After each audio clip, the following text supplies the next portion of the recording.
The power of a tweet has never been so obvious. A new study confirmed what a lot of us already suspected. Twitter can drive people to their TV sets and can drive viewership through the roof.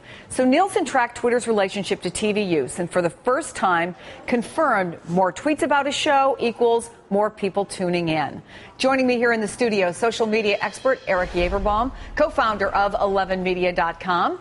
One of the largest digital magazine networks in the country. Good to see you. Thanks for having me again. These numbers, unbelievable. Okay, so the volume of tweets significantly changed TV ratings 29% of the time. Likewise, high viewership bumped Twitter use 48% of the time. Reality TV competitions got the biggest boost. 44% of those episodes went up because of tweets.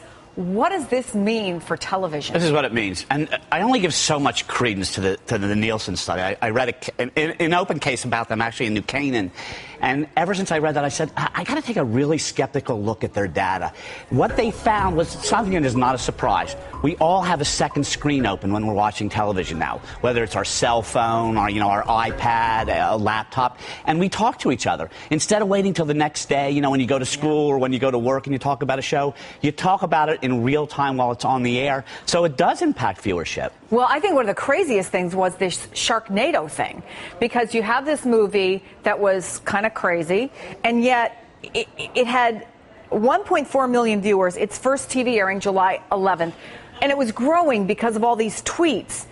5,000 tweets a minute during that airing. A week later, 1.9 million. The third airing, 2.1 million viewers. I mean, if you can make Sharknado a hit, the sky's the limit, it seems to me, because there were incredibly famous people tweeting about this. The Red Cross tweeted about it. Right. Well, look, if you can in real time be talking to other people who have the same exact interest that you have, it really will. You'll see a significant increase in the numbers, and you'll see the networks trying to work with anybody who has an application that's a second screen. Twitter right now has a market. They're dominating it, but there's a lot of players in that market that are coming up behind them. Yeah, and I think it is true when you talk about not waiting until the next day. I always thought that one of the sad things about DVR, and I don't watch almost anything live anymore, is that we've lost that sort of who shot JR moment where it seemed like the whole country was talking about one thing, but now we're doing it through social media. Yeah, but see, that's the flaw actually in this particular study. It's great for publicity for both Nielsen and for Twitter. There's the flaw.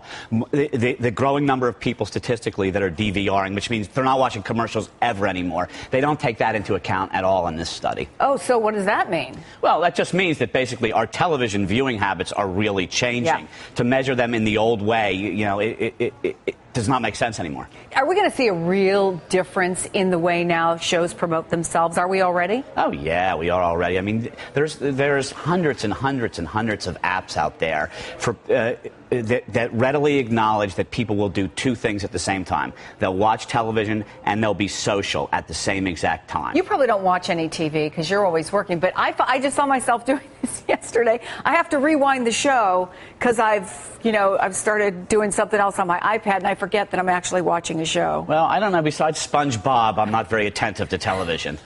I don't see that. Well, I do want to do a shameless plug. If Twitter works TV magic, you can follow me on Twitter at Jansing Co and Eric at Real Yaverbaum. All right. So thank you so much. Co-founder of 11media.com, Eric Yaverbaum. Always good to see you. Always great.